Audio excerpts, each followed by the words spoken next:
আমাদেরকে অত্যন্ত ভালোবেসে মহাব্বত করে পছন্দ করে রমজান মাসের প্রথম জুমায় আল্লাহ তাআলার ঘরে মসজিদে আসবার এবং বসবার তৌফিক করে দিলেন। সেই মালিকের দরবারে আমরা শুকরিয়া আদায় করি, বলি আলহামদুলিল্লাহ। আমরা সকলে আরেকবার বলি আলহামদুলিল্লাহ। রব্বানা লাকাল হামদ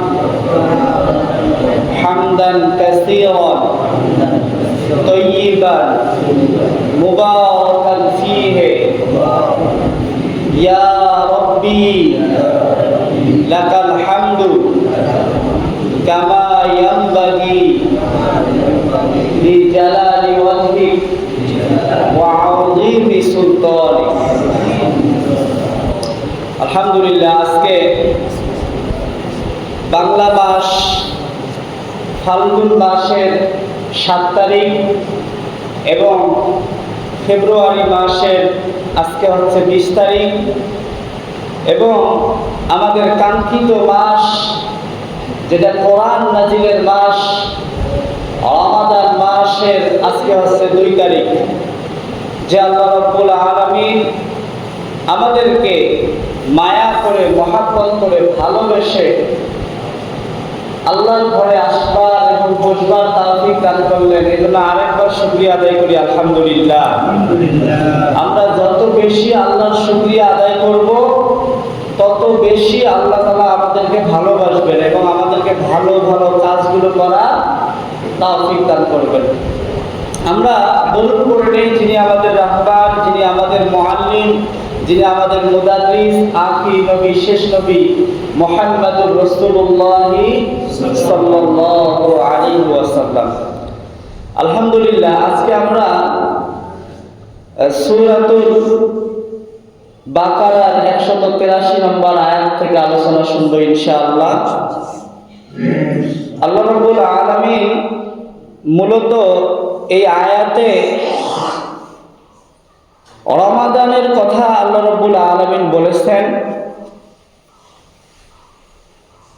এবং এই রমজানের মাধ্যমে, এই সিয়াম সাধনার মাধ্যমে আমরা আমাদের জীবনের গুনাহগুলো মাফ করব।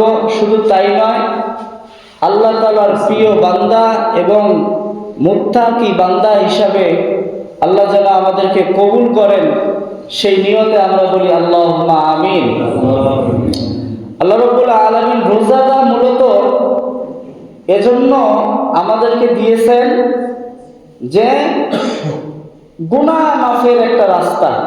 মূলত খেয়াল করে দেখেন, আপনি নামাজ পড়বেন, আপনি হজ করবেন, আপনি যাকাত দিবেন, আপনি সমস্ত আমলগুলো করবেন, আপনার আমলের ধারা অনুযায়ী, আপনার কাজের পরিমাণ অনুযায়ী আপনি কিন্তু এর মূল্য পাবেন, তাই না? কিন্তু একটা জিনিসের শুধু ব্যতিক্রম, সেটা হলো সাওম, যেটা রোজা।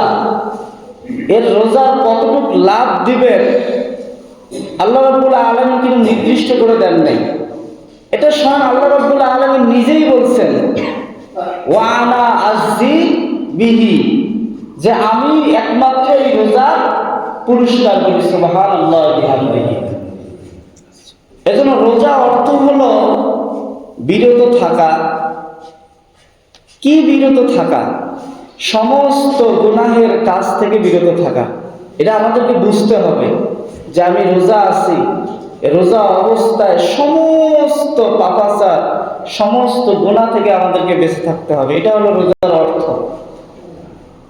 আর যদি সাবলীল বাংলায় আমরা যাই, পরিভাষায় যাই, তাহলে সাহারি থেকে শুরু করে নিয়ে একদম সূর্যাস্ত পর্যন্ত, সূর্য ডুবে যাবে, যখন আরবি তারিখটা চেঞ্জ হয়ে যাবে, সেই সময় পর্যন্ত আমাদেরকে সমস্ত খানা পিনা, সমস্ত আহার, সমস্ত গুনাহের কাজ, বিভিন্ন প্রকার, এক কথা সমস্ত কাজগুলো থেকে বিরত থাকতে হবে। এটা